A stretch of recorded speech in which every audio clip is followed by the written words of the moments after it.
Hi, volleyball fans, and welcome back to Volley Talk, the podcast created for volleyball lovers who want to dig deep into what is going on in NCAA and international volleyball.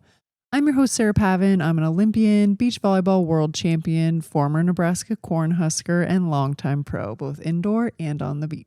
And I'm Adam Schultz, former indoor player, international volleyball coach, and the show's resident stat guy. It is the greatest time of year. Agreed. If you're an NCAA volleyball fan.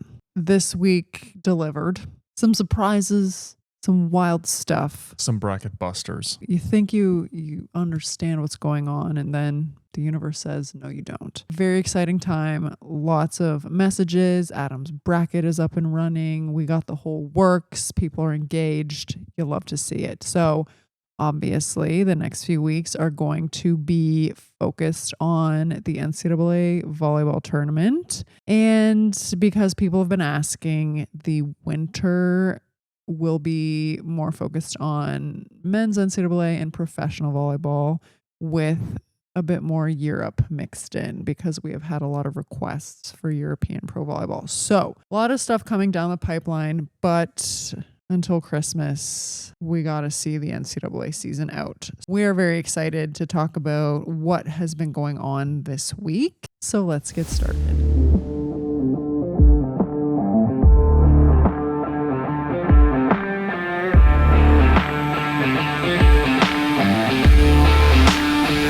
There wasn't much to talk about in the weekly highlights. So we are jumping right in to the conference awards that were announced this week. We are going to talk about the Power Four conferences because that is predominantly what we watch and predominantly what we focus on. Do you have any thoughts right off the bat?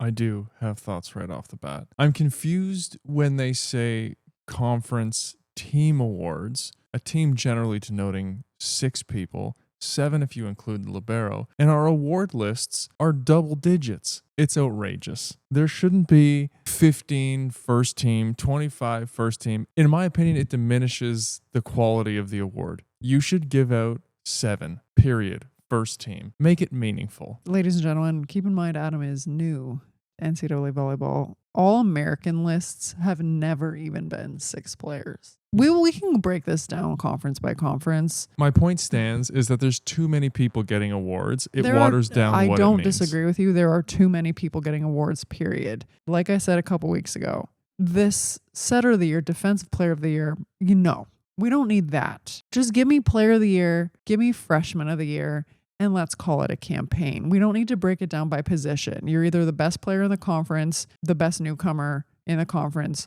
or you're not. And after that, we don't need to give an award for everybody, okay? First team, sometimes it gets a little wacky. I think, more than 7 makes sense to me. I don't think it just needs to be capped at 7, but we can disagree on that. We'll start with the ACC. Let's see how many awards they gave out. First team, 15, due to a tie in voting. Outrageous. So I'm guessing they typically give 14, which is the number of first team All-Americans there are. I can get behind this number. Here's how I would do it if I were to pick. I would go 1 person of each position. You have to pick 1 outside, 1 setter, 1 middle, 1 libero, 1 opposite, so that you get positions represented. So you get 5.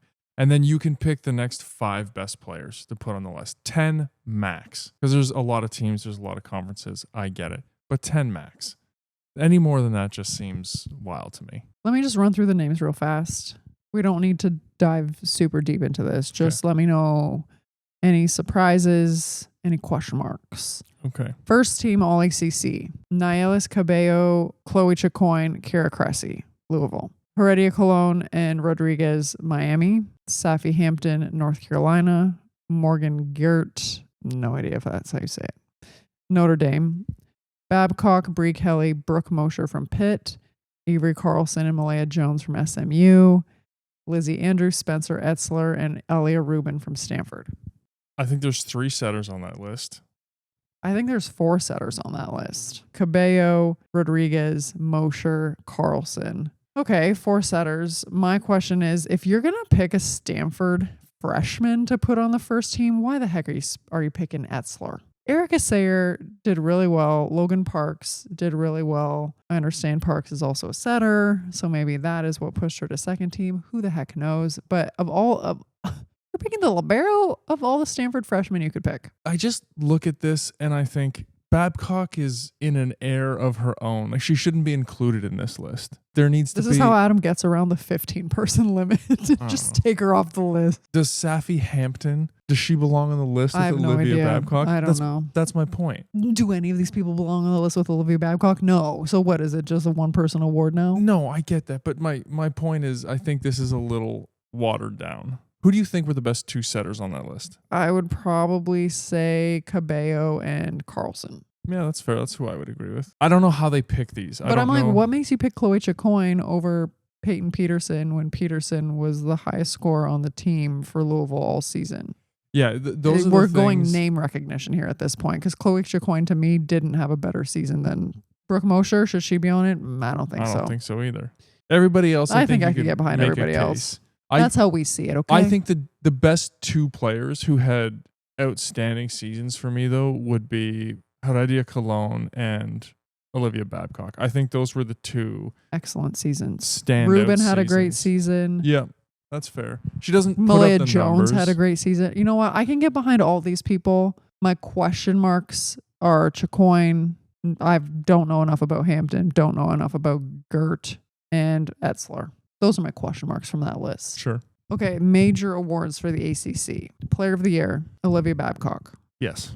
Defensive Player of the Year, Bree Kelly. Setter of the Year, Avery Carlson. Freshman of the Year, Calissa Blackshear from Louisville. And Coach of the Year, Kevin Hambley from Stanford. Olivia Babcock, yes. Coach of the Year, yes. Freshman of the Year, yeah. I'm a little surprised she got it, to be honest. Well, my thing is you have a freshman on the first team ACC in Etzler. Blackshear's not on the first team. So if you're going to give a freshman first team, how is she not freshman of the year? How do they pick these? Is this a vote from the coaches in the ACC? Hmm. And do the teams have to nominate who can be eligible? I don't know how that part works. If somebody knows, tell me, because some of this feels political to me. I feel like coaches put certain players forward.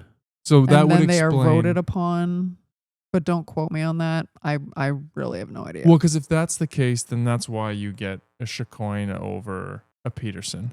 My question mark, freshman of the year. She should be there shouldn't be a freshman on the first team all ACC list if you're going to give it to her. I'm obviously player of the year. Yes. I can get behind the setter of the year. I can get coach of the year 100%. He had like freshmen. Yeah. Everybody thought that they were going to tank. I'm fine with all of these except my question mark is freshman of the year. I don't know who else I would give defensive player of the year. Bree Kelly's a good blocker. Maybe Cressy, but I mean, Louisville was like leading the country almost in blocks per set. Yeah. So that would be the other person that I would say maybe should have gotten a nod there. I don't think any of the liberos were standout in that division. No, the only libero that made the first team list is the Stanford one. Yeah. No. Bree Kelly or Cressy. That's fair. Yeah, I could have taken it either way, but yeah, I only have one question mark with this one too. Okay, let's move on to the Big Ten. I'm boycotting this out of principle because there are 25 first team all conference, whatever they're calling them.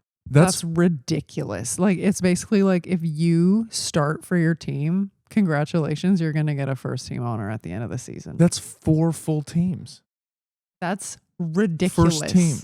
You were mad about 15 people. It doesn't mean anything. 25 people. 25 on the first team, 17 on the second team, and then they give out sportsmanship awards. What does that mean? Well, I don't even know who these people are. You step on the court, you get an award. This has become literally a participation award. If you're on the team, congratulations, we will find an award for you. Unbelievable. How many were there when you played? It was too long ago. Nobody can remember, me included. Maybe I don't 12? remember because I was always on the list. Not 25, let me tell you. You know what? I don't even want to go through this list. No, we won't go. It's ridiculous. Give me, I can't. off the top of your head, your top 7 to 10 players in the Big Ten. Oh, yikes. Kennedy Martin. Yeah. Mimi Collier. Yeah. Bergen Riley. Andy Jackson. You're going to put Waller on that list? Yeah, she did a good job. Kenna Wallard. Are you putting Harper Murray on the list? She probably should be on the list. Charlie Furbringer, Julia Hansen. Julia Hansen did a good job this year. Honestly, I liked Alana Clemente. I don't know if she's in that conversation yet. She's who I would have given freshman of the year to, which I think she did win. I mean, Rebecca Alec had a great season. Okay, that's enough. Yeah. Let's keep it at that. Yeah. First team, there. Done. Simple, easy peasy. I'm not even going to go through, like I said, I'm not going through this list because it's just basically taking attendance at an elementary school. Big Ten postseason honors, the major ones. Player of the Year, Bergen Riley. Setter of the Year, Bergen Riley. Libero, Jillian Grimes from Penn State. Freshman of the Year, Alana Clemente from Oregon. And Coach of the Year, Danny Busboom Kelly. I don't have any issues with any of that. I have an issue with the Libero of the Year. This is another case that is like name recognition. Lola Schumacher crushed the digs per set statistical category in the Big Ten. Like nobody was even close to Lola Schumacher defensively in the Big Ten. And I think you're just giving it to Jillian Grimes because nobody paid attention to what UCLA was doing. Maybe. Yeah. I mean, Penn State finished one place above UCLA with a tied record. I don't agree with that one, but the rest of them, yes, I think, going undefeated from a coaching standpoint needs to be recognized. I think we've talked about this before. I think it could have gone to a few people. Dave Shundell and Steve Aird. I can get behind the rest. To keep your team motivated and the way that they went about not even dropping sets, Danny had that team humming. It's impressive. I can get behind that. Yeah, you go undefeated. You have to recognize it. That is the Big Ten. Okay, let's dive into the SEC. More reasonable than the Big Ten. Similar to ACC. 16 players on the first team. Do you want to go over them all? Almost seems like they gave one to each team. Texas A&M got more than anybody. Which, Texas only got 2. And Kentucky only got 3. I'm confused. Yeah, I don't understand. Okay. You're giving first team to Kari Spears? Let me ask you this. Give me your top 6 in this conference. Eva Hudson, Brooklyn DeLay, Tori Stafford. Agreed on all 3 of those. Honestly, I would say Kendall Stowers, Ifena Kosak-Paula, and Jayla August. I wouldn't even give it to Lednicki. There's a hot take for you. Come at me. And again, I think like Kari Spears started really well, but I don't think she finished well enough down the stretch to be included in that. I mean, again, she was impressive at the beginning. Totally agree, but she kind of fell off. I'm not loving these lists that we're seeing today. No. They seem like they don't want to offend anybody. Lauren Dreves, Auburn. Jayla August, Florida. Brianna Monecki, Georgia. DeLay Hudson O'Brien, Kentucky. Journey Robinson from LSU. Alexis Shelton, Oklahoma. Caroline Kerr and Hayden Kubik from Tennessee. Kari Spears, Tori Stafford from Texas. Kosak-Paula, Lednicki, Stowers, and Wack from Texas A&M. I would give it to Vanderwall over Spears for Texas.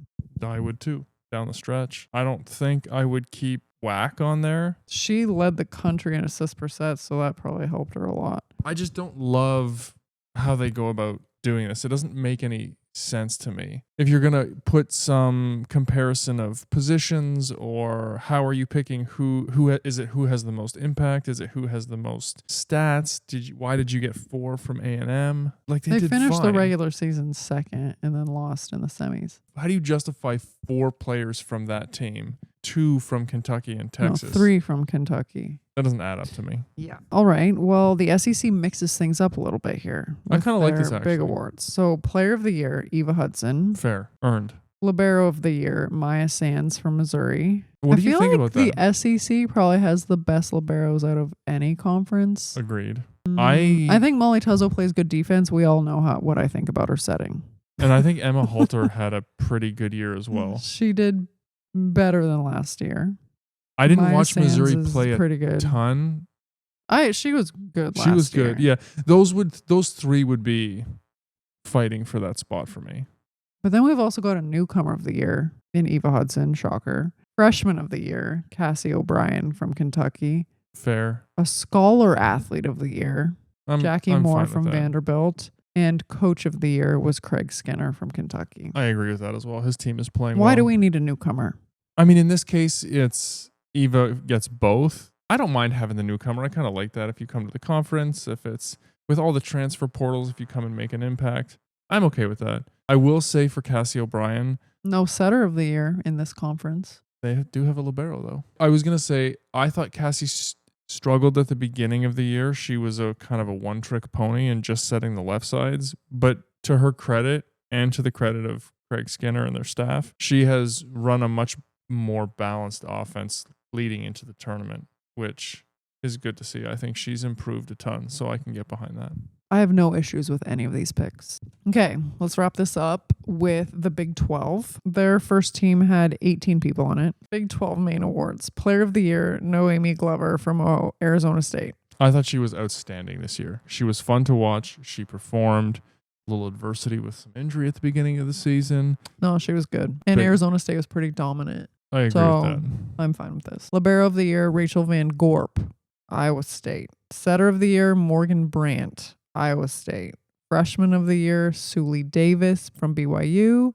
Coach of the Year, JJ Van Niel from Arizona State. And Scholar Athlete of the Year, Ava Armour, Central Florida. You know what? I like that as academic institutions, in air quotes for sports, that they're still giving out a scholar award. That's nice. They don't even talk about the majors of these athletes anymore. I don't think they have any. I watched Iowa State play in the tournament, a couple of their matches. Other than that, I didn't see them play much during the season, but I liked a couple of their pieces. I can get behind. I thought the setter did a decent job. I thought the libero played well in a couple of their matches. I mean, they only played 2 that I watched, but if you asked me who was the best setter in that conference, I'm not sure anybody couldn't pops. tell you. I can get behind Player of the Year, Freshman of the Year, Coach of the Year. If you look at the first team list for the 4 conferences and you were to put a roster together for each conference, who do you think would win? Dropping this question I'm on dropping me like it. this? I was thinking about it. I was looking at these lists. I think Big 12 would be at the bottom.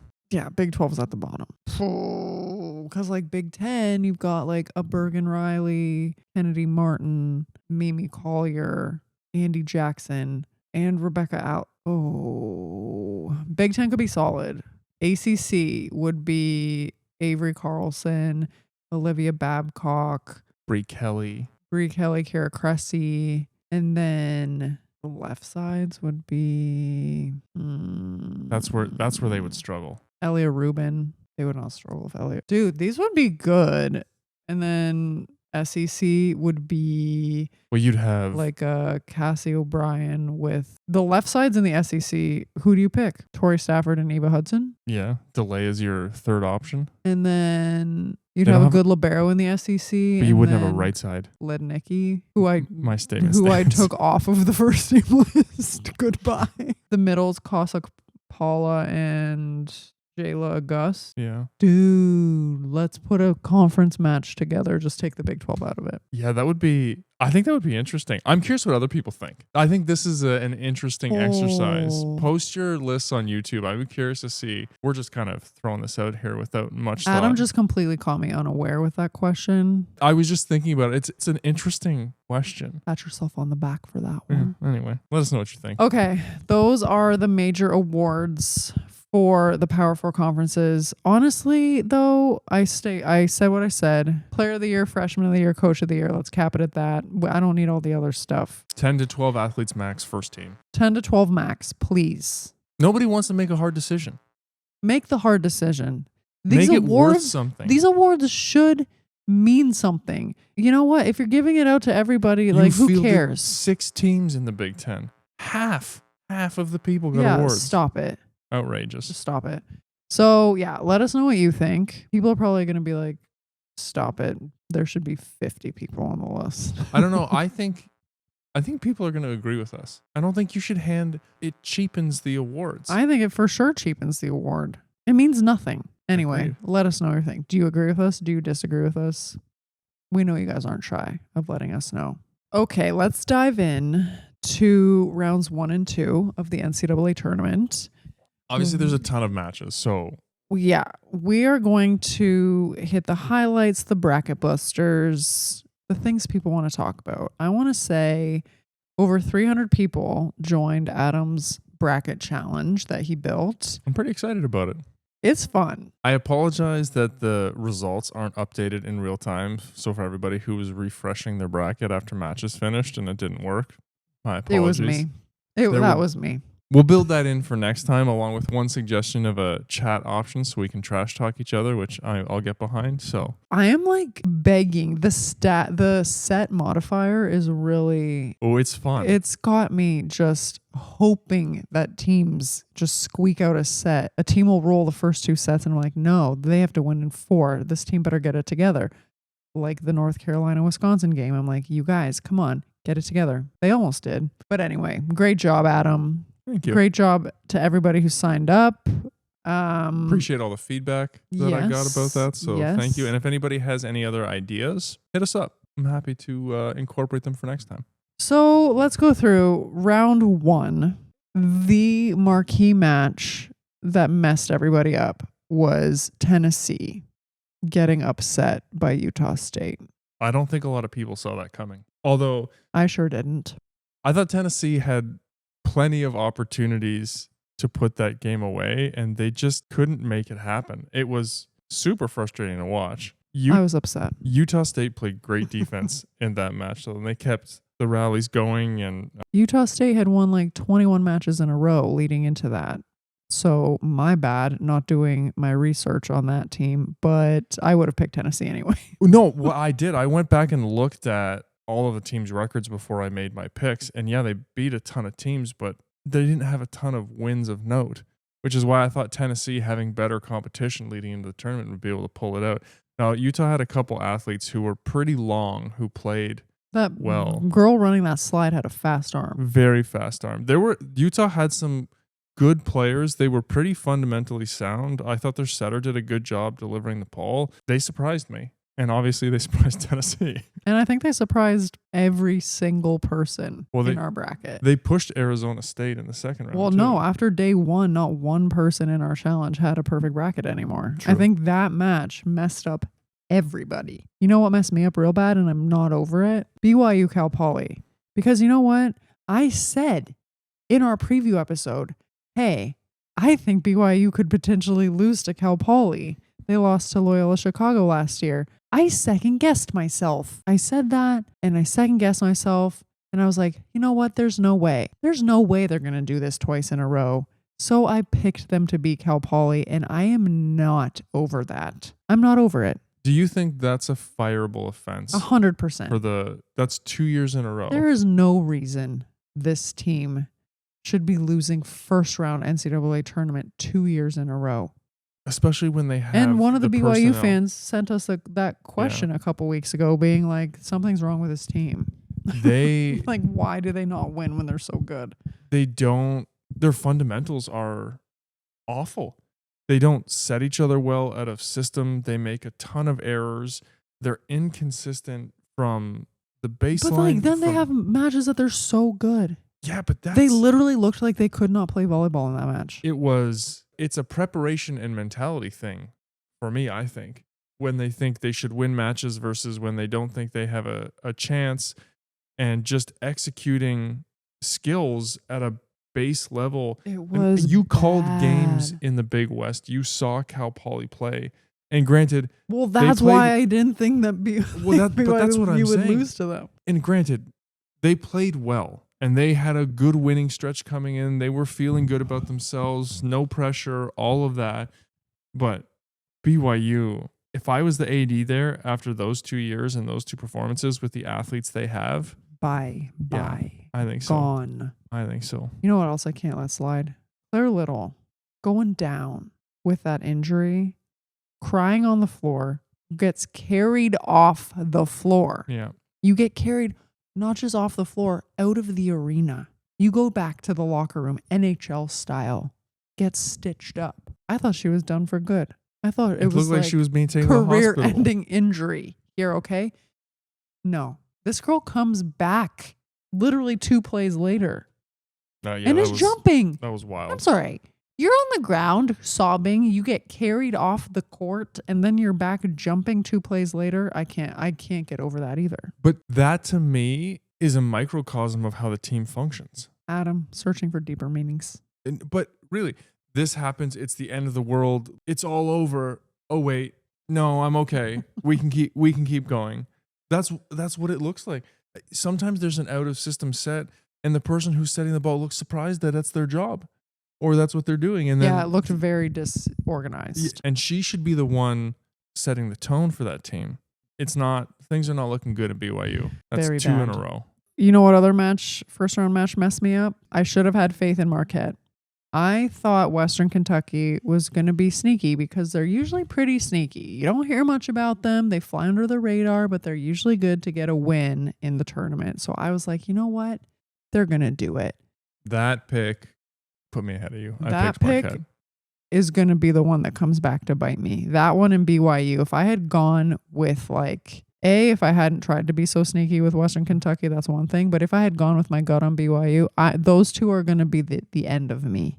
Marquette played really well in the tournament too. Yes, they're actually really good. They're a very good team. They played a pretty heavy preseason schedule, which is why I ended up picking them in terms of who they competed with. Mm-hmm. I liked watching them play. I thought their fundamentals were actually very good. They were good. When I watched them. They don't have the horses per se as the other teams, but from a pure volleyball standpoint, I was very impressed. Big mistake by me. Do you know who had me sweating the most? Which game killed me? Was my favorite team, UCLA, going 5 with Georgia Tech. I picked 5 in that one because UCLA, classic example, they really excel against teams that they're not supposed to beat, aka pushing Kentucky to 4, 30-28 in 2 sets. Yeah. And going 5 with Georgia Tech. They do not show up against teams that they quote unquote should beat. I was like, them and BYU. Classic. So that was a sweating one, but it got me that point modifier. So I was happy about that. And I think the other one that people struggled with was the UNI Utah game. I had picked Utah in that one. So and Creighton going 5 with Northern Colorado. Are you kidding me? Oh, yeah. I didn't watch that one, but I saw the numbers after. I was like, oof, that would have hurt me because I had Creighton playing Arizona State in the... Yes. I have Creighton beating Arizona State. And after these 2 matches that they just played, I'm like, that was probably an error of judgment on my part. I think everything else in the first round was relatively straightforward. Definitely a couple matches that a lot of people were on the fence about and picked both ways. Well, when it's the 8 seed, because technically that's like an 8-9, like those ones can kind of go either way. So those ones are tricky. Well, it's interesting watching those teams. Some of them stack their preseason so early so that their record is just ridiculous. Like they don't lose because they beat everybody. And then some of those teams actually work to play legitimate teams and legitimate matches. BYU's preseason. I found it interesting doing a little research on how coaches structured their... Again, I had this pointed out. It's not preseason. It's pre-conference play. Tomato, everyone. Yeah. Okay. You know what I mean. Round 2. I had faith in Miami. So did I. I thought they were going to ride that one player. Well, that was... Till Nebraska. That was my mentality as well. Kansas doesn't have a horse. And I thought that... I was like, this one player... in Heredia Cologne can totally beat Kansas. No, it could not. Kansas had an outstanding game plan to slow her down. They took her to the ground. They took her to the ground, which no team had been successful at so far this season, and that we have seen. Blocked her. I mean, they stuck with the game plan that we talked about for Babcock, where we're just going to send 2 blockers out in her face all the time. And I mean, she was swinging, and they were getting touches. To her credit, she just kept going. She knew that if the team was going to win, she needed to just keep swinging, and she could not let up. She got blocked very aggressively many times. Kansas was disciplined with their strategy, with their serving, with their blocking. I was impressed.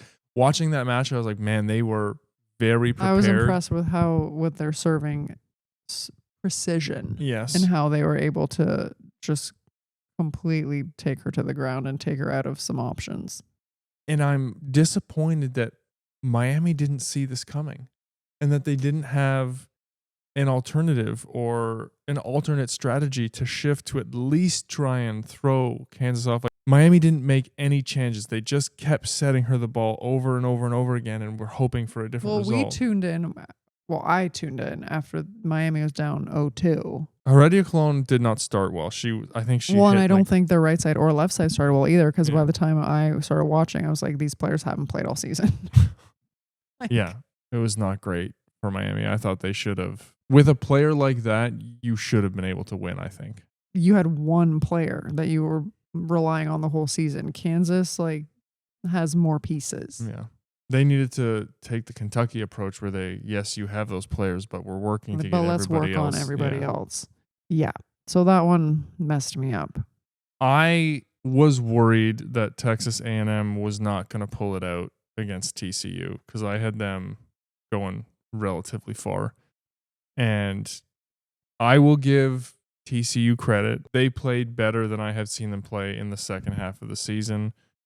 Their setter still struggled and set some real bad balls that were head scratchers. If you are a scorekeeper at one of their games, watch out.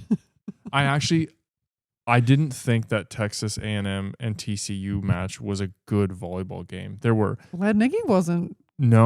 she was in my swinging opinion. straight, but just free balls, bad tips, number of sets that went over the net on both sides, out of system, missed serves. It was net violations. It was messy. It wasn't a good game. Texas A&M pulled it out, but yeah, it was ugly. I didn't enjoy watching that game from a volleyball standpoint. No, not great. What were your thoughts on Marquette Louisville? I thought they served really well. I thought Louisville struggled to pass, which again, Cressy couldn't get the ball. I didn't think Cressy started very well. Marquette was prepared. They had a good game plan. In Finally fairness, stopped Blackshear on that meter ball in the middle. she did score on one though. She scored on one, but finally she got blocked on one. I was like, thank you. Somebody finally paid attention. But to her credit, and I know she's taken some shrapnel from us, Chloe Chicoine played really, really well. And Marquette could not, they were so focused on Cressy, they were giving Chicoine that seam in the middle, and she was taking it and moving the ball around well. She was the reason they won. I didn't think Cressy had a great match. They didn't start blocking very well, and then they started to find a rhythm and build back in. But they were in danger. They managed the fifth set well, but Marquette gave them a match. And again, I was impressed with Marquette's volleyball skill, with how they handled the match, how they served, what their game plan was. Very well coached, very disciplined. Marquette was good, and I think Louisville they weren't lucky, but that was maybe the best match I've seen Chicoine play. And they were lucky that she had that match against this team. Well, now we've got two teams that are not looking great, in my opinion, playing each other, Louisville and Texas A&M. So I'm curious what that match is going to be like. I think I picked Texas A&M to win that one. So did I. No, we'll see. Another team that wasn't looking as crisp as I was hoping, because I have them going pretty far, was Stanford. And they were playing at home. And I think it's worth mentioning Logan Parks did not dress for either match. I hope she's okay. They need her. Save my bracket and come back next week, please. I hope she'll be back, because I had them beating Wisconsin as well. So we will see what happens with that. I think they'll be fine. They've got a couple freshmen. They were missing Parks. They got a little bit of experience. I think they'll be okay. I think they're going to play well against Wisconsin. That's one of the matches I think is going to be very entertaining next week. I hope so. Stanford, but I'm worried that Stanford's not going to step up. I trust Hamley to have that team ready to go, though. This is the thing about the first round. There's so much volleyball going on. It's very exciting, but you don't see a lot of these teams. And anytime you have teams with expectations of beating teams that aren't in the Power Four conferences, and then you have teams that are good but have no expectations and they're just playing free, like a Marquette versus Louisville situation. Totally. They're a good team. They know how to play volleyball, but do they fully expect to beat Louisville? Probably not. Those are very dangerous games. Very dangerous games. So you definitely see some of that, top teams having to work through the expectation of winning, maybe not being as familiar with those teams as you have before. Like, I watched Utah and they had a couple athletes. I was like, man, that's a that's a really good player. Like, kind of what That's are a they fair doing point. at Utah? Do you know what I mean? No, that's a good point. It's kind of counterintuitive. And Yes. I've spoken about this before of how hard it is to play just random teams. The volleyball, while on paper the matches next week should be more difficult, I think in a sense they are easier because the teams are all They've all played each of other. a They all similar ranking ish, similar like on paper skill set. And it's the type of preparation and you've seen each other play before that it's not a shock to the system. totally. So while it's harder, it's also easier. It should be a higher level and a cleaner volleyball because the preparation and expectation will be in line with what they're used to. Can we just talk about the last match for me that was just a jaw dropper? And I have 2 on my slate, but go ahead. Cal Poly USC. Oh boy. Oh dear. Oh dear. Cal Poly had the weekend of their lives. And they, again, to their credit, they played incredibly well. Watching Cal Poly, it was like old school college, you know? It looked like they were all so excited. They were a team. They were just playing No for NIL each money, other. no. Yeah, they were playing for each other for the joy of the sport. It was just like the olden day pure NCAA volleyball from their attitude and demeanor and stuff like that, which I thought was great. What was your take on USC's performance? Well, I think both BYU and USC underestimated them, and both teams looked like they thought they were going to roll through them. I agree. And this is what we talk about all the time. It's like you need to treat every opponent the exact same with the same amount of respect. You need to prepare the exact same. Your conversations need to be like the same as far as, you know, how you speak about them and like how good they are. That is something I'm always so curious about, what the staff was like leading into those matches. Because the staff talk, right? You have this, you talk about the opponents, you do this, and the athletes know, they can tell what you're saying. They understand and read your body language. I'm just always so fascinated about how the staffs approach them. Do they know? Were they happy that BYU lost? And you have to remember, they're both from California. Guaranteed USC looks at Cal Poly as like the little sister or the secondary California division. Like, that is built into how they would have looked at that match. And yeah, you cannot do that. USC blew a golden opportunity to get great experience for their young players and their young team. They're going to kick themselves for that one. They were not good. It almost looked like when the mistakes happened, they were just like shaking them off, as in they were too cool for this match. That's kind of the vibe. When the match ended, I expected more shock and emotion from them. They just walked off the court. Yeah. I was like stunned. Yeah. The last thing that popped into my head, or that I thought was worth mentioning, was that Creighton, I was expecting more from, and they did not look good. If they I didn't think they looked good either. Show up next week and play the way they did, Arizona State, who is very consistent, very strategic, very steady, is going to kick them in the teeth. So I'm curious to see. And I mean, we've talked about this personally. I think this is a huge byproduct of having zero competition in conference. I mean, Marquette's in their conference. Great. You get one good match, right? Like, again, I think Creighton is good enough to compete in one of those top 4 conferences. Unfortunately, they don't get to. But I think it's so hard to stay focused and sharp when you're just winning. Well, and now they're playing out of Omaha. Correct. Like, you're not going to have your massive fan base like kind of boosting you along next weekend. Yeah, I'm very curious to see what product they put on the floor. So those were the highlights from where we're sitting and the matches that really busted up our brackets. I'm upset. There's a couple that I'm just not going to get over. It's tough stuff.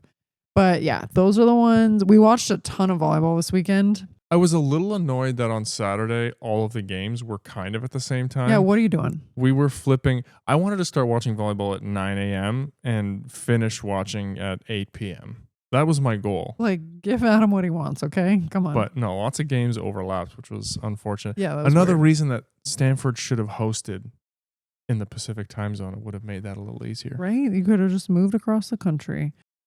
Okay. One thing I wanted to do really quickly is obviously we have a bunch of matches coming up. I wanted to run over one thing, kind of the key insight for each team if they were to win their next round. So Next round or make the Final Four? No, their next round. Okay, got it. So, Nebraska has to do this to beat Kansas. Kansas has to do this to beat Nebraska. Just one thing, one highlight of if that would happen. Now, the Nebraska-Kansas example might be a bad one. I don't think Kansas is going to win. But for some of the other ones, what would be your kind of key focus if they're going to come out on top? So let's start with the Nebraska-Kansas match. What do you think Nebraska has to do to beat Kansas? Pass well to run the middle. I would agree. I was going to say show up, but That too. what do you think Kansas would have to do to upset Nebraska? They will have to execute a serving strategy the way they did against Miami. Looking at Texas A&M and Louisville, what is the key for Texas A&M? Lednicky's going to have to score some points. I think for Louisville, they're going to have to get Cressy the ball, and she is going to have to be a focal point. I think the chances of Chicoine having a night the way she did is probably unlikely, and Blackshear needs to score some points as well. Okay, what about for SMU? I think for SMU, they have to limit their errors. Purdue is a team that makes you beat them. I think SMU is much more physical. They have to score and keep their errors low, in my opinion. And then I think for Purdue, they need to extend rallies. They want to make the hitters for SMU frustrated, keep them going, force them into making shots they're uncomfortable with. And I think, they're trying to force SMU into making mistakes. What do you think for Minnesota against Pitt? Pitt's block causes people a lot of problems, especially when teams are forced to set the left side. So they're going to have to run a balanced offense and put their setter in a position to set three hitters. And then for Pitt, Olivia Babcock can take over matches by herself, but if the going gets tough, we're going to have to see Bayless and Pizzell limit their errors and be efficient. Looking at the Cal Poly and Kentucky match, I think Kentucky just needs to pass and run the middle at least a little bit. And for Cal Poly, they're going to need to try and take out either that front court left side or the pipe ball so that they can focus their block in on one of those two major hitters. You want to try and make the middles and right sides beat you for Cal Poly. What do you think about Arizona State and Creighton? I think Arizona State needs to do their best to neutralize Ava Martin and make somebody else score. What do you think about for Creighton? For Creighton, I think they need to apply service pressure. Arizona State is generally a pretty balanced team. If they can keep them out of system, I think they have a good chance. 2 matches left. What is your analysis of the Wisconsin-Stanford match? For Stanford, I think Logan Parks needs to be back. But somebody did bring up having your first NCAA tournament match as a freshman be in the Sweet 16 against Wisconsin is a big ask. Jury's out on how that will go, period. Yeah. But regardless, that would be my answer, is just have Logan Parks back so they can get back to the rhythm they've been in all season. Yeah, I think these two teams are actually quite even. I'm going to say I think it's going to come down to who sets a better match between the two setters, because they both have weapons, and who serves better. Those are going to be keys. Honestly, I think Wisconsin will win the setting battle. Stanford serves super aggressive. They miss a ton of serves. Yeah. Will the pressure they're putting on Wisconsin outweigh the errors they make, though? Yeah. And then Texas, Indiana. I think that Texas needs to have solid blocks up on the Indiana hitters. They run speed and they try and create holes in the block. And so the blockers need to be disciplined. They need to have a plan for if they don't get closed. and how that defense works together against the hitters in that regard. I think that'll be the key for Texas. And then I think Indiana needs to pass, and they need to be in system. If they're not controlling the ball, they don't have a chance because they're not as physical as Texas. So they're going to have good ball control and rely on their fast offense. So those are the things that we think will need to happen for those different teams to win. Something to think about, and we'll see if any of those come true. Okay. We are going to be following the bracket as always. I think I refresh my page after every game and I'm like, Adam, why isn't this updating? Get up there and fix it. But it's been so much fun to follow along, engage with you guys on YouTube, on Instagram about what's happening. So let us know the matches that surprised you the most and the ones that you're most looking forward to this coming week, because regionals weekend is the best. I think this might be my favorite weekend of the whole tournament. You've got lots of games still going on, lots of people fighting to get to the Final Four. The volleyball should be at a really high level in general. Teams that are there expect to be there. I'm pumped. This might be a hot take, but regionals weekend in some senses is more exciting than Final Four weekend, because there's just like something so magical about like making that push to the Final Four. You know what I mean? Yes. And so these teams, like a lot of teams, the Final Four is like the pinnacle. And I mean, there are obviously teams who are like, no, it's national championship or bust. I totally get it, but it's just like overcoming the hurdle of making the Final Four is like such a benchmark that the regional weekend is just like so charged. You know what I mean? Yeah. To go from, if you go into the Final Four, your program is legit. It's an amazing season. And then everybody in the Final Four, unless you win, is just kind of meh. There's so much excitement to qualify for the Final Four that there's 2 rounds. You're working through it. Everybody still has a chance. When you get to the Final Four, I almost feel like there's a relief that comes from making it, because it's such a big goal. It's such a standard for so many programs. And again, I know we'll talk about Nebraska, win or bust. And then your 4 teams get there and 1 team wins. Like it doesn't matter if you make it to the Final Four unless you win. But making it to the Final Four is a huge accomplishment for the program. That's kind of what I was trying to articulate. Loved having you guys in on the bracket. Like Sarah said, we loved all the comments and following along. Keep sending us messages. We're watching tons of volleyball. And we'll do a little bracket update for the users next week once we've got all the results in. But I think currently I'm sitting at 15 and Sarah's at 21. So we'll make a push here. I'm telling you, it's that Western Kentucky massive error by me, and it's not trusting myself with BYU. I'm never gonna forget this. If you had gotten those 2 matches right, I think you'd be in the lead. I would have 100% be in the lead, because you know what? I nailed a bunch of set scores too. Got to get those modifiers. I can't catch.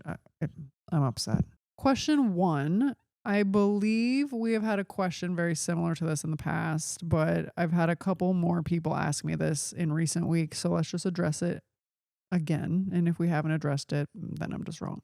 But basically the question is, why is it that the setter faces the left side of the court? They're asking, do you think it's because the majority of hitters are right-handed and that's just like how things developed, and there aren't a ton of left-handed setters, so they're like, offensively it's not super conducive to success by putting the setter on the right side of the court, and would it even be feasible to put the setter on the left side of the court facing the right? Yeah, I mean, I can't speak to how the game developed. I'm assuming it has mostly to do with keeping as many right-handed hitters in front of the setter as possible, probably specifically the middle, right? Having a left-handed middle and having to push the set when you're running quicks and other things make it more challenging. That would be my guess. You have the odd left-handed player, so perfectly, then you have an opposite, somebody who's also hand is closer to the setter. And everything was developed for right-handed people at that point in time anyway. So it just made sense that your attackers were in front of you and close right-handedness to the location of the setter. That's my guess. I don't know that for sure. I will say in college a few times we had, if a team had a really big left side hitter and our setter was in the front row, the odd time we would have her block on the left side and run the offense from the left side of the court. Yeah, it's definitely possible. There's nothing that says you can't do it. It's just vision-wise from the hitters, it makes more sense with the majority of people being right-handed. But really, whatever gives you the advantage. All right, question 2. Although DBK is the Big Ten Coach of the Year, many people continue to say that she's just riding John Cook's coattails. Can you explain why that's bullshit? In other words, why? What does she do differently? I mean, yes, the athletes that are in the program were recruited by John Cook. But John didn't have a perfect season last year. John never had a perfect season with this group. I mean, the same could have been said about him in the year 2000 when he went undefeated and won the national championship. What does she do differently? I mean, we're not there in the day-to-day, but given observing the athletes, I think, A, she can relate to them on an athlete level. Yes. She's been there. She's done that. She is female. I think seeing the interactions and stuff, it seems a lot more, I don't know, just they're not on an even playing field, but there's a little but it's more closer. Yes. I would agree with that. I think the way she's able to relate to her players is different for the reasons I just said. She subs more players in and out. I think she's done a really good job. And again, this is observational analysis, but I think she's done a good job of creating accountability for the most part with the team in terms of there's people that can come in and out. She's obviously willing to do that. She sat Bergen Riley, albeit briefly, but when she wasn't playing well, the athletes look prepared to compete for the majority of the time against all opponents. So I think her preparation is probably different than John's, not good or bad, just different, and the athletes are responding. Like, they've been ready to go for every match all year. You can't take that away from her. And I would say managing a program like Nebraska where you have so many top athletes that could be starters at other programs is very difficult. And year after year, we do see players from Nebraska enter the portal. I am curious if we will see any players enter the portal this year, or if she has done a good enough job at making everybody feel important in their role and happy. Yeah, it'll be interesting. So we'll see what happens there.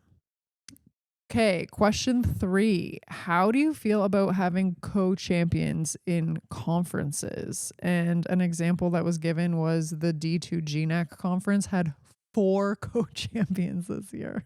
I mean, it's what you get if you don't have a conference tournament at the end of the season. No, I disagree with that. Sometimes it is the case. But what if you play twice and you split? And what if you go the same sets? Okay. Like, you know what I mean? Like, there are instances where there is a tie. Fine, but you can put in 3 or 4 tiebreak procedures that matter. Yes. 4 is extreme. Yes, that statistically you are probably never going to hit.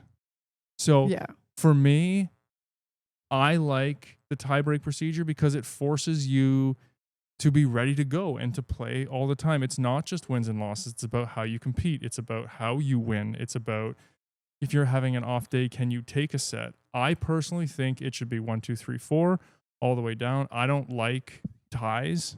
I want to see a winner. No, I don't like ties either. And I don't want this to be my previous statement to be interpreted as like, yeah, great idea. No. Do I want to share a title with somebody? Absolutely not. Do I want to share it with 3 other teams? Extra no. I think 4 co-champions is ludicrous. It's outrageous. It's like 25 first team All-Americans or whatever we're doing here. It's all ridiculous.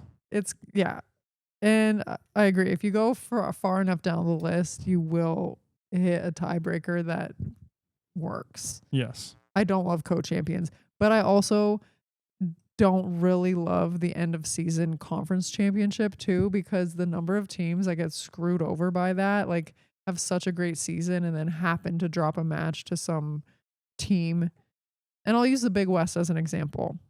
UC Davis was crushing the Big West all season. Okay, I think they maybe dropped one game in conference all season. They were number 1. Then they have to play the Big West tournament, and Cal Poly beats them. And now UC Davis has to sit here and watch Cal Poly go to the Sweet 16 when they literally dominated their conference all season. I know you guys could tell me, yeah, well, they should have shown up. If they were that good, they should have shown up. They're saying something to be consistent over like 18 to 20 matches in a season. Yeah, I agree. I like the consistency. I like when the regular season matters. It's not just top 6 and flip the coin. I think that consistency for me personally should be rewarded. I like how they do it in soccer. It's very similar. It's like the champion, they have a little bit of a playoff at some point, but you winning the regular season is generally... What soccer are you talking about? I'm like, do you even watch soccer? Well, I don't watch a ton of soccer, but if I'm not mistaken, like winning the league and having the best league record what is league? The NCAA? No, like Champions League. Oh my gosh. I'm like, this man, I've never seen him watch a soccer game in my life. You know what soccer we watch? Welcome to Wrexham. That's about it. I mean, that's English soccer. But my point was, I think the consistency in winning regular season should matter. And I agree. I think the conference champions should be based off the regular season record. All right, question 4. What are your thoughts on small conference teams that make the tournament but get crushed in round 1? Well, what do we want to put them against each other and let them make the Sweet 16? Like, that would be ridiculous too. So it sucks. I feel bad for them. But like if you go to a mid-major or small conference, I feel like making the tournament is such a huge accomplishment. Like they're under no illusion of what's going to happen here. But I think so like their benchmark, like if you're in a Power 4, your benchmark and your goal is to win a national championship or make a Final Four. Like if you go to a small conference school, your national championship equivalent is qualifying for the NCAA tournament. And you can tell by how they react when the selection show comes on. Yeah. And again, every once in a while, one of those teams gets an upset and gets to go. Like there's always a chance. Look at Cal Poly. I know that's not a small school. But a mid-major. Who's going to the Sweet 16. Like it can happen, and everybody is playing college sport, and you should get a shot to compete whether you're going to be competitive or not. And I don't have any issue with that personally. I think it adds to bringing everybody together, volleyball players from across the country. And like, yeah, what's the alternative? Let them win a game? Like that's not really upholding the integrity of sport either. Yeah. Well, I mean, look at the Olympics, right? You have teams that get to go that are, some people are happy to be at the Olympics and some people are there to win. And that's just the way sport works. And again, yeah, I feel bad for them, but what are you going to do? Question 5, do you think teams would benefit from having non-conference games in the middle of the season, similar to NCAA basketball? I know UConn plays Tennessee, South Carolina around the middle of the season. When it comes to determining how a bracket shakes out, I think it could give a better picture for the postseason. I mean, you do see non-conference matchups midway through the season. Just like, for example, you saw Colorado play Northern Colorado. Yeah, mid-season, so it's not the same. Those are rivalry games, right? That they have penciled in every year. And like when I was in college, we would play Creighton in the middle of the season. Creighton was no good back then. And I know it's not like, hey, middle of the season, Nebraska plays Texas. I think it's really hard to do. I think there's a ton of games already.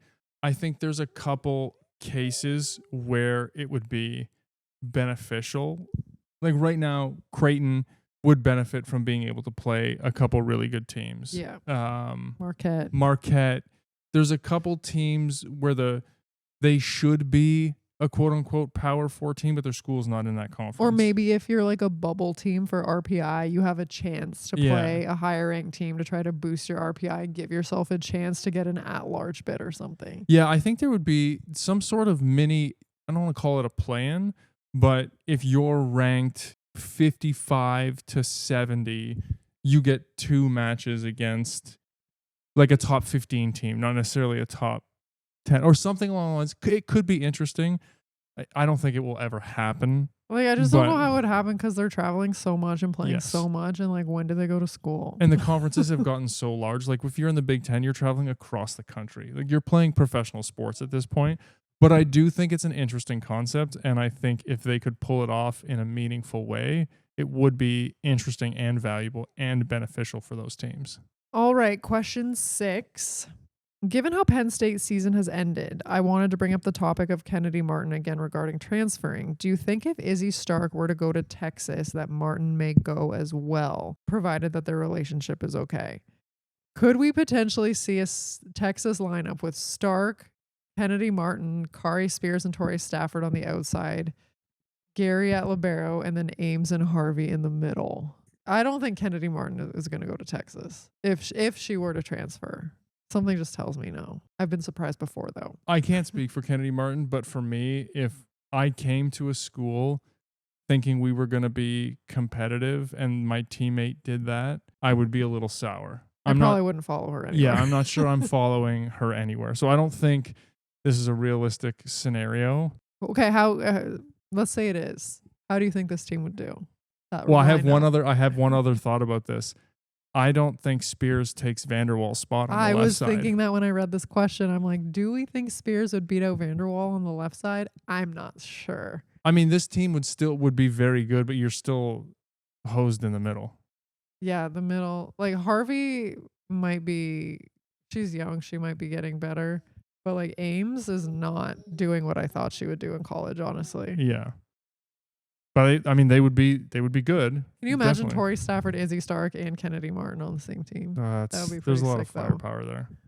All right, question 7. Could you explain how it's possible to get drafted in the MLV if you are a Love student athlete and you have no intention of playing?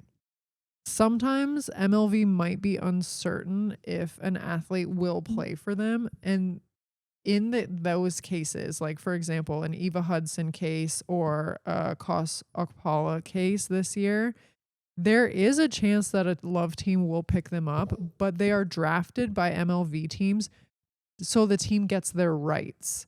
So should those athletes decide not to play Love, not go overseas, and want to play MLV, they have the rights to those players, so they can't compete against them. Do those rights exist in perpetuity? I think it's for 2 years. Okay. I know an example that was shared with me was they have the rights for 2 years. Okay. So that's why you often see the Love student athletes get drafted by MLV. So you're not sure as a viewer where they're going to end up. Things are tied, the loose ends are tied up no matter where they choose to go. And it's not a bad strategy, especially for athletes on the fringe, because Love is continually bringing in international athletes to try and improve the level. So there might not be a spot from them, even if you're a sponsored Love athlete. Take that NIL money if you want, like for sure. Year. Take that NIL money, and then if they don't want you, go play MLV if you got drafted. But I'm pretty sure that's how it works. That makes sense. Okay, last question of the day. I'm curious about the role of coach versus assistant coach versus other key coaching staff roles. What are the typical work responsibilities for each role, and what are the different relationships that a player can expect with each staff member they interface with? The comments made about Dan Meskey's transition made me interested about this. Yeah, I mean, I can speak to my personal experience. It probably is a little bit different in the NCAA, so you can correct me if your experience is different. I think the head coach is responsible generally for setting the expectations and the direction of the team. So they would meet with their position coaches, which are generally the assistant coaches. This is what we need to work on. What is your plan for the week, how all of that works. They're also pulling together the stats guys and generally doing the main game plan for the different matches. That they're kind of guiding the other players, and it depends on what the relationship with the assistant is. Some of them, they're probably mentoring. Some of them are there to actually run practice and be like, if you were a middle and you're a head coach, you probably bring in a setter coach or a passing coach because that's not your area of expertise. So you see the best coaches try and surround themselves with people of expertise in things that maybe they're not the best at. And then you have a recruiting coach as well who kind of brings up all of the potential people for the program. Was that how it was for you? Yeah. So the head coach is usually responsible for all key decisions made in match or otherwise. They're the face of the program. So any media responsibilities, if you're a mid-major, they tend to have to do the fundraising. If you don't have a director of operations, they do the travel and all the admin stuff. As you get to the bigger programs, there are director of operations that kind of take care of that for you. But like being the face of the program, it's like you are doing media, you're making all the big decisions, and you are like closing the deals from a recruiting perspective. Assistants typically have closer relationships with the players, I would say. They tend to be more a closer level with the players, more fun, whereas the head coach tends to be more business. The assistants, yeah, definitely. All the coaches on my staff, associate head coach, assistants, took different positions based on their expertise and trained them that way. Yeah, you typically see the assistants nowadays, at least, being the ones that are up and more vocal during matches. Maybe it's because the head coaches are sometimes older. And they take on more of the traveling roles for recruiting. You see the assistants kind of like make the initial identifications, and then it kind of goes up the ladder that way. So, and then graduate assistants or managers are usually not consulted about anything. They are just there and it's just like, be an arm at practice. You are going to be this player, and then you just play. So yeah, I would say the head coach often has a more impersonal relationship with the players. Assistant coach are closer on a personal level. And then graduate assistants and stuff, because they're around the same age, are closer. Friends. Yeah.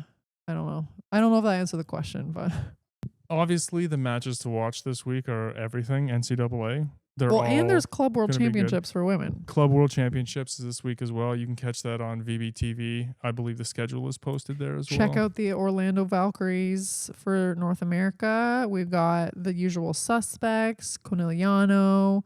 We got some Brazilian teams, China. And for all of those of you who are asking about if we're covering pro, I'll say it again. I said it at the top of the show. Pro and Europe and all of that will be coming after NCAA. Regionals week, baby. It's going to be a good one. That concludes this week's episode of Volley Talk. There's always something shaking in the volleyball world, and we hope you enjoyed this little fix. Be sure to follow the show so you don't miss any updates, and we'd be so grateful if you'd leave us a 5-star review. You can also find us on Instagram at volleytalk_podcast. If there's a topic you'd like us to discuss, you can reach out on Instagram or at info@sarahpavin.com. Thanks so much for joining us. We'll see you next week.